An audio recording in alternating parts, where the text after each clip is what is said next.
If you struggle to make the perfect chinchi that tastes milky and it's crunchy, then this video is for you. Okay, I'm going to take you through the step-by-step processes involved in making the perfect chinchi. Let's get started. So into a bowl, you are going to sift in some flour. You can use all-purpose flour, but in this video I'm using 3 cups of hard flour and 1 cup of soft flour. So in total I'm using 4 cups of flour.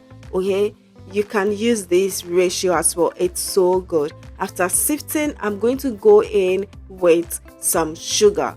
Okay, you want to add sugar to your preference, but if you want to make something just like this, ensure to use the measurement you see here. I added nutmeg and I went in with some baking powder. I'm going to mix all of these dry ingredients until they are well incorporated. Okay, now that I've done this, I'm going in with some margarine. You can use butter if you prefer that, and with my hands I'm going to go in to mix this until everything is well mixed. Okay, you want to use a clean hand, ensure to wash it. I realized I needed more margarine, which I did, so all the measurements will be in the description like always. Don't worry, don't get confused, just refer to the description to get all the things right. So right here I created a well, and this is milk and water. So I use 1/4 part of milk and I added water to it to make it 1 cup of water and milk. Okay, so what you see here is not just milk, it's a combination of water and milk, which is a total of 1 cup. Okay, now you want to add your water to your dough bit by bit so that you do not do too much. You don't want it to be too watery, or you don't want it to be too soft. Okay, just go bit by bit, and this is the remaining. Okay, I have about a tablespoon or 2 tablespoons left. Okay, now I'm going to put these on a flat surface, which I'm going to knead for some time. You do not have to knead this too much, but before then flour your surface. Okay, if you have a flat surface, then you may not need this chopping board, but if not, then you need to get a chopping board. Ensure you flour your surface very well so nothing gets stuck on your surface. Knead until it's smooth. Okay, don't knead too much. Something like this is okay. You can do it for, let's say, 10 to 15 minutes or even lesser. Okay, yes, just ensure everything is well mixed. I just left these to sit for about 20 minutes and I'm going to part it into 2. If you feel you can work with a bigger dough, then don't worry, you do not have to divide it, but I prefer to work with smaller dough, so I've divided it into 2 and I'm just going to roll this out with a rolling pin. Also, if you do not have a rolling pin, look for anything that is clean and you can use to achieve this same thing. I'm just cutting the edges with a pizza cutter so I get at least some straight edges. Okay, and look at the thickness. This is what I got. Now with my same pizza cutter, I'm just cutting this into long stripes just like this.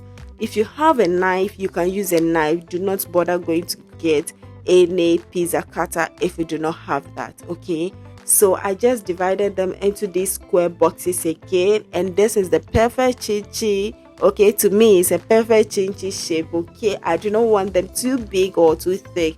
This is just perfect for me. So I sprinkle some more flour so they don't get stuck onto each other, and I'm going to heat some oil in a pan while I continue to work on the other dough.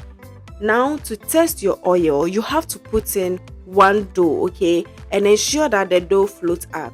So the oil is still not hot enough. It took time for it to float, so I'm going to do it again after it sat for some time, and you can see that it is floating up. So I'm ready to go in with all of what I want to fry. You do not want to put too much in the oil. Okay, just a little is okay, and you mix it or you stir to just separate them from each other and continue stirring. Okay, you do not want to leave this, else some parts will be browning while the others are not, but you want it to be uniform. Okay, so you continue stirring just like this. You do not have to leave it. Okay, just continue stirring until you attain a golden brown color. You do not want it to be too dark. If it becomes too brown in the oil, before it cools down, it will become very black or darker. it wouldn't look beautiful like you see the beautiful chinchi. Okay, and the aim here is to achieve a crunchy and milky chinchi. So I repeated same for the remaining dough. Ensure to continue stirring. If you've enjoyed this video to this very stage, please do not forget to like, share, subscribe if you haven't done that yet, and share your thoughts in the comments as well. You can as well try this recipe and get back to me in the comments. Okay, so you can see we attain a beautiful golden brown color and everything is good. You have to spread it until it cools down. That is when you see the beauty, the taste, the crunchiness and everything. Okay, so this is our chinchi and I hope you enjoyed this video. Do not forget to give this video a thumbs up, and also I'll share the link to a chips, okay, another chinchi, long chinchi I've made. Okay, so you can check the description for that link so you can know more about chips. I will see you on the next one. Till then, stay safe. Bye.